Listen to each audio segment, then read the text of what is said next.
Hello there, it's your PFF here. Today we're going to be talking about financial goals.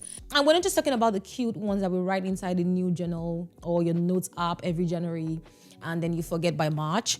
We're going to be talking about goals that are practical, goals that are realistic, goals that are trackable and achievable, most importantly. Like I would always say, a financially stable year doesn't happen by chance. It doesn't start with vibes. If you want to have a good financial year, you have to be intentional about it. It starts with clear goals. Now let's get right into it. Why do you need financial goals? Now, a lot of people want better finances, but some people do not really know what better actually means. The truth is, without direction, your money will go anywhere. Food, transport, Uber, impulsive spending, subscriptions, outings, urgent 2K, everything. Financial goals give your money purpose. They help you make decisions confidently, and they also help you stay disciplined even when there's temptation, even when temptation comes knocking. Now let's talk about how to set goals. The first thing is to define your why. Now, before you set any goal, you need to define your why. A very good example is fitness goal. Everyone goes into the gym for different purposes, not just to burn fat, right? For some people, they work remotely and are mostly home, and that's their own way of staying fit. And some people go to the gym to stay toned, to build muscles, and what have you. It also applies in financial goal setting too. So you need to ask yourself, why do I want this? Why do you want to save more? Why do you want to reduce debt? Why do you want to invest? Why do you want an emergency fund? Your why keeps you going even when the motivation fades. Because trust me, the motivation will fade. The motivation to save every month will fade, but your why keeps you going. So defining your why would mean I'm saving so that I can stop living from crisis to crisis, or stop living from paycheck to paycheck. Or I want to invest so I can build long-term wealth. Or I want to pay off debt so that I can breathe financially. So your why is the emotional engine behind your goals. The step 2 is to be specific. No vague goals. Now that we've defined the why, we've defined the motive for your financial goal, it's time to set those goals. And the best principle for any goal is the SMART goal approach. First, S, be specific with your goals. Save more money this year is not a goal. As cool as that sounds, it's not a goal. I want to stop spending carelessly, it's not a goal. I want to invest this year, it's not a goal. Now, examples of specific goals are, I want to save 500,000 naira by the end of this year. I want to save 3,000 pounds by December 2026. I want to pay off 200,000 naira loan before June. I want to invest 100 pounds monthly into my ISA. So specificity makes tracking easier. Step 3, break your goals into time frames. Break them down into short-term goals, into mid-term goals, into long-term goals. Short-term goals being 0 to 1 year. Say you want to pay off debt, you want to build an emergency fund. Mid-term goals could be, okay, in 1 to 5 years, I want to buy a car.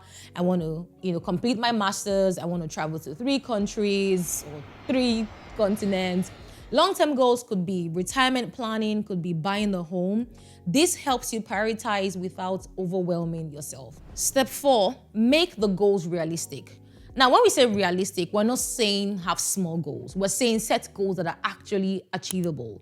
If you earn 250,000 naira every month and you say you want to save 2 million naira in 6 months, that sounds a bit unrealistic, don't you think? And if you earn 1,800 monthly or 2,000 monthly in the UK and you have rent, you have bills, you have transport, you have feeding, I think a savings of 800 pounds monthly might be too aggressive.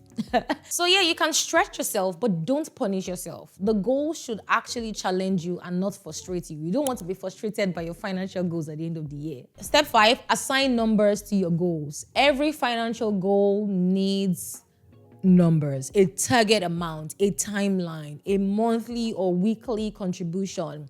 You're not saving for a car or saving for your master's. You're saving 4 million naira over 24 months. You're saving 2,000 pounds over 6 months, or you're saving XX amount over a particular. So let it be a timeline. Numbers help you remove assumptions. It's clear. 6, automate. Automation is your best friend. I will never stop talking about this. You can automate your savings, you can automate your investment, you can automate your bill payment. And why is this? Because you can't spend what you don't see. Now, there's so many apps you can use to automate your savings or investments. In Nigeria, you have the PiggyVest AutoSave, you have Cowrywise, you have even bank standing orders.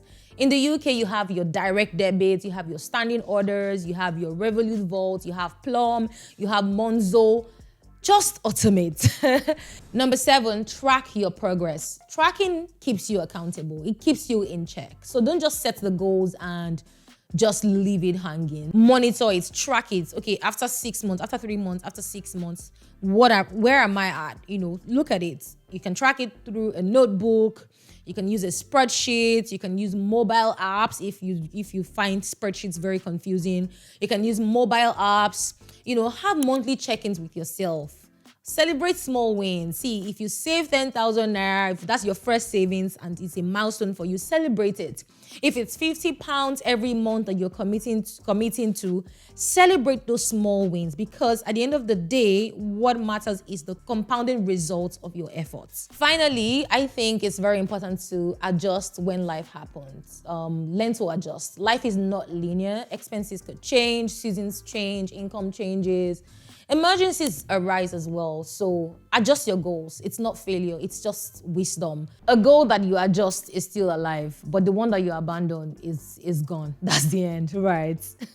Remember that financial goals give structure and meaning to your money. And when you set them intentionally, you'll start to see your finances move in the direction that you want.